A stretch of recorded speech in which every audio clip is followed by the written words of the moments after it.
বাংলাদেশের ক্ষমতাচ্যুত প্রধানমন্ত্রী শেখ হাসিনা বলেছেন, যদি আওয়ামী লীগকে আগামী নির্বাচনে অংশ নিতে না দেওয়া হয় তাহলে দলটির লাখ লাখ সমর্থক ভোট বর্জন করবে। নয়াদিল্লিতে নির্বাসিত অবস্থায় রয়টার্সকে দেয়া এক মেইল সাক্ষাৎকারে তিনি এই মন্তব্য করেন। এই প্রথম ক্ষমতা হারানোর পর শেখ হাসিনা সরাসরি সংবাদ মাধ্যমে কথা বললেন। রয়টার্সকে দেয়া সাক্ষাৎকারে শেখ হাসিনা বলেন, আওয়ামী লীগকে ভোট থেকে বাদ দিলে এটি শুধু অন্যায্যই হবে না, বরং আত্মঘাতী পদক্ষেপ হবে। বর্তমানে অন্তর্বর্তী সরকার আগামী ফেব্রুয়ারিতে জাতীয় নির্বাচনের ঘোষণা দিয়েছে, তবে নির্বাচন কমিশন ইতিমধ্যে আওয়ামী লীগের নিবন্ধন স্থগিত করেছে। এই পরিস্থিতিতে এসেছে হাসিনার এই মন্তব্য।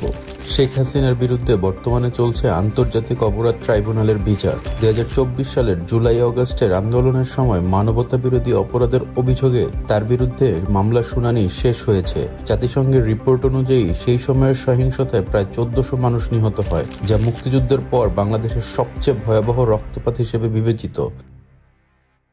রয়টার্সকে হাসিনা বলেন, তার ব্যক্তিগত নির্দেশে বা জ্ঞানে কোনো প্রাণঘাতী অভিযান পরিচালিত হয়নি। সাক্ষাৎকারে শেখ হাসিনা স্পষ্ট করেন, বাংলাদেশে তার দলকে বাদ দিলে যে সরকার গঠিত হবে তার আমলে তিনি দেশে ফিরবেন না।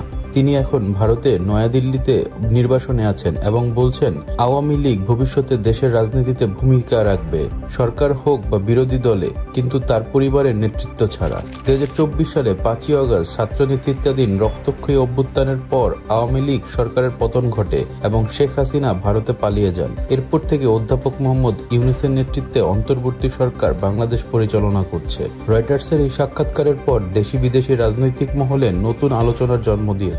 কারণ একই দিনে বাংলাদেশের প্রেস সচিব জানিয়েছে, সরকার আগে সাক্ষাৎকারটি পর্যালোচনা করবে, তারপর মন্তব্য জানাবে। ক্ষমতাচ্যুত শেখ হাসিনার এই সাক্ষাৎকার কেউ দেখছেন আত্মপক্ষ সমর্থনের চেষ্টা হিসেবে, আবার কেউ বলছে রাজনৈতিক প্রত্যাবর্তনের ইঙ্গিত। আপনার মতে রয়টার্সে শেখ হাসিনার এই মন্তব্য বাংলাদেশের রাজনীতিতে কী ধরনের প্রভাব ফেলতে পারে? নিচে আপনার মন্তব্যটি লিখে জানাবেন। ধন্যবাদ।